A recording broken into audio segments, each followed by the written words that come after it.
এই জাদুবিদ্যা সত্য।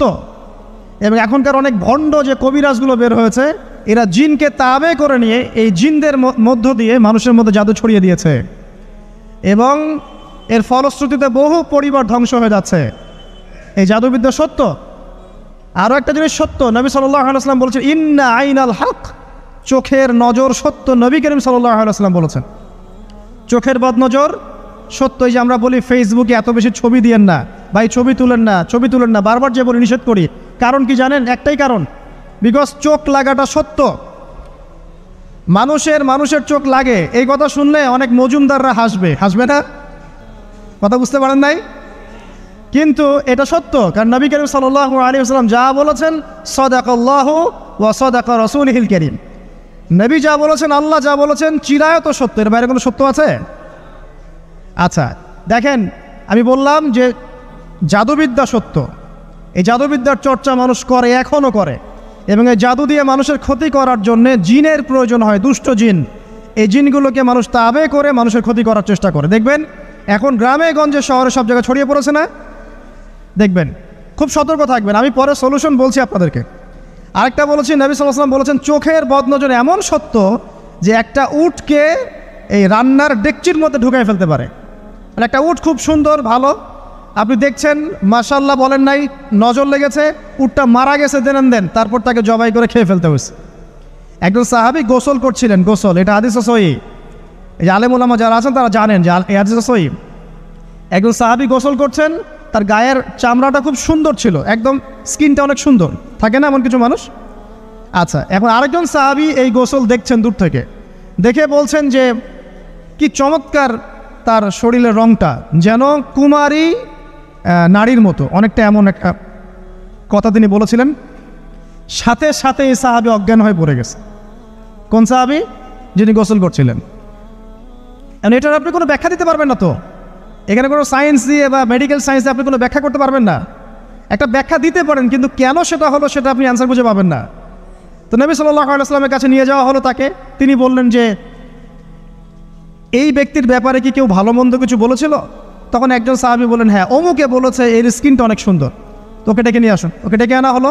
ডেকে আনার পর নবীজি তাকে অনেক শাসালেন, তোমরা তোমাদের ভাইদেরকে কি মেরে ফেলতে চাও? তখন এই সাহাবী তো অবাক, আমি আবার কখন মারতে চাইলাম ইয়া রাসূলুল্লাহ?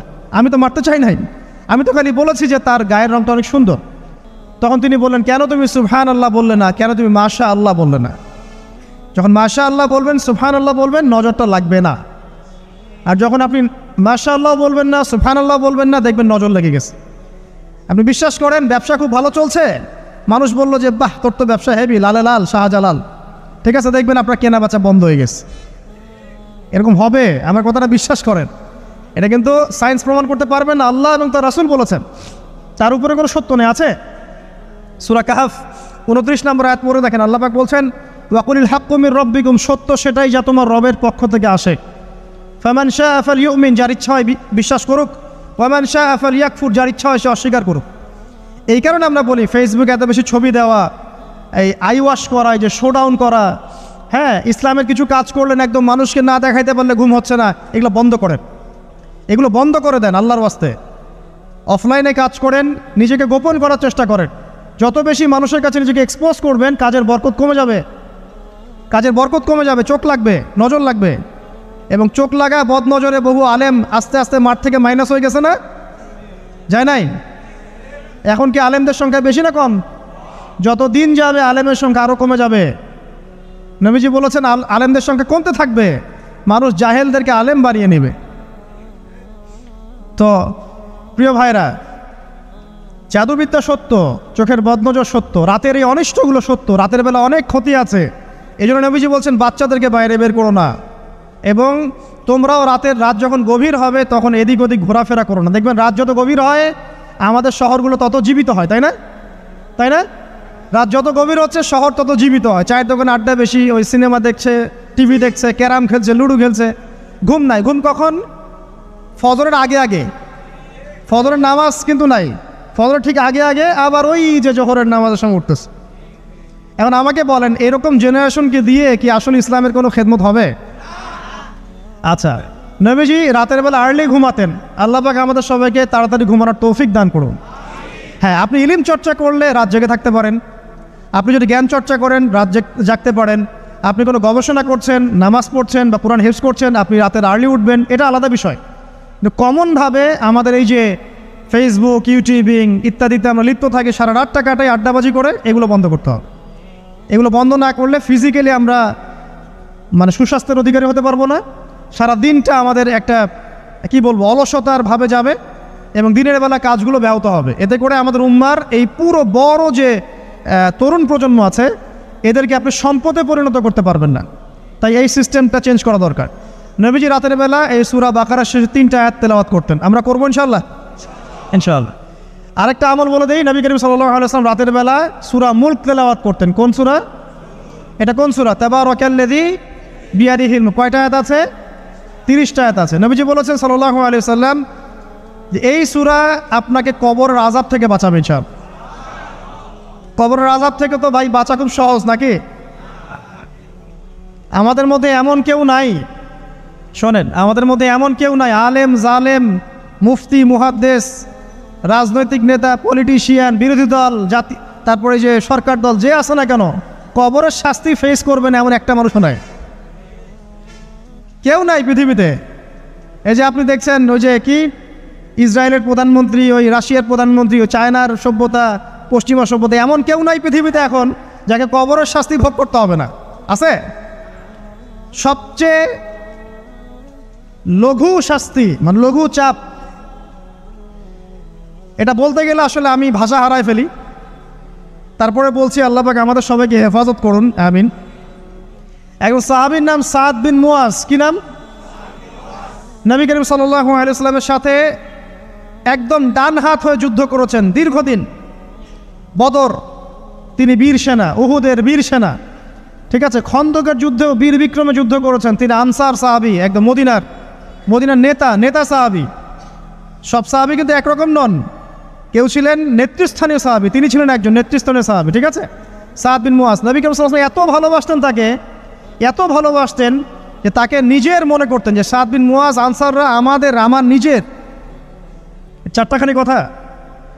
এই সাহাবীর খন্দকের যুদ্ধে এই যে হাতের এই দিকে সম্ভবত হাতের এই রগের মধ্যে একটা তীর এসে লাগে এখানে, এবং তীরটা তিনি বের করতে গিয়ে রক্তটা ছিঁড়ে যায়। এরপর ফিনকি দিয়ে রক্ত বের হওয়া শুরু হয়।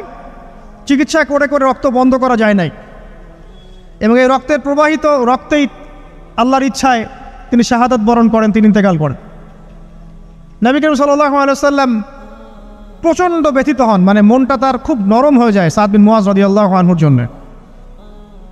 তো এই সাহাবীর যখন জানাজার নামাজ পড়ানো হচ্ছে, নবীজি বলছেন 70,000 ফেরেশতা তার নামাজে অংশ নিয়েছে। আর এই সাহাবীকে যখন কবরে শোয়ানো হয়েছে, নবী করিম সাল্লাল্লাহু আলাইহি ওয়াসাল্লাম পরে জানিয়েছেন কবরের যে মৃদু চাপ, সাদ বিন মুয়াজ রাদিয়াল্লাহু আনহুর কবরেও সেই মৃদু চাপ দেওয়া হয়েছে।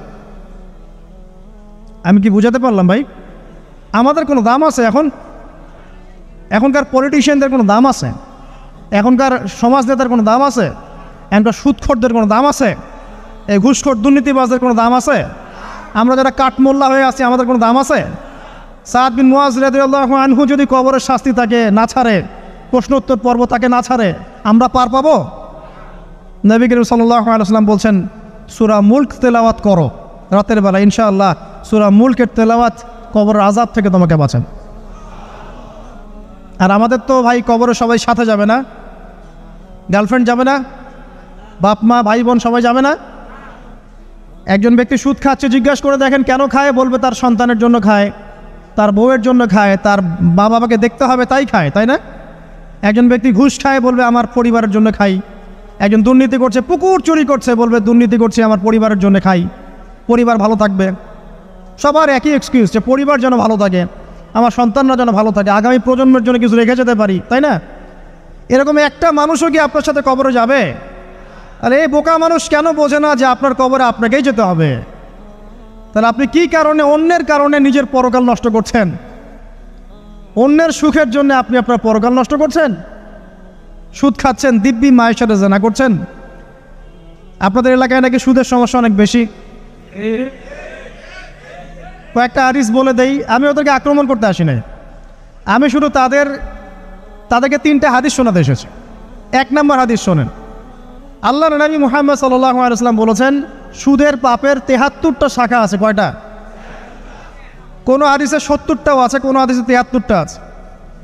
বলছেন যে সবচেয়ে নিচের শাখাটা হচ্ছে, সুদের পাপের সবচেয়ে নিচের শাখা হচ্ছে যে যেন কোনো ব্যক্তি তার মাকে রেপ করলো, তার মাকে ধর্ষণ করলো। 1 দিরহাম যে ব্যক্তি সুদ খায়, সহিহ বুখারীতে আরেকটা হাদিস এসেছে, সে যেন 36টা মেয়েকে ধর্ষণ করলো। আর আমি একটা কথা বানায় বলছি না, যদি বিশ্বাস না হয় কওমি মাদ্রাসা আছে, আলেম ওলামা আছে, গিয়ে বুখারী খুলতে বলেন, পড়তে বলেন, খালি একবার পড়তে বলেন, দেখেন যদি না থাকে তাহলে আমাকে এর সাথে থাপ্পড় দিয়ে দেয়। যদি না থাকে হাদিস এটা, তাহলে আমার গালে একটা থাপ্পড় দিয়ে যায়। আর যদি থাকে তাহলে আল্লাহর রাস্তায় সুদ খাওয়া ছেড়ে দেন। কোনটা করবেন? চ্যালেঞ্জ করবেন? নবীজি বলেছেন, 1টা দিরহাম যে ব্যক্তি সুদ খায়, দিরহাম মানে কি? রৌপ্য মুদ্রা। এটা এখন দেখতে পারবেন না, জাদুঘরে আছে।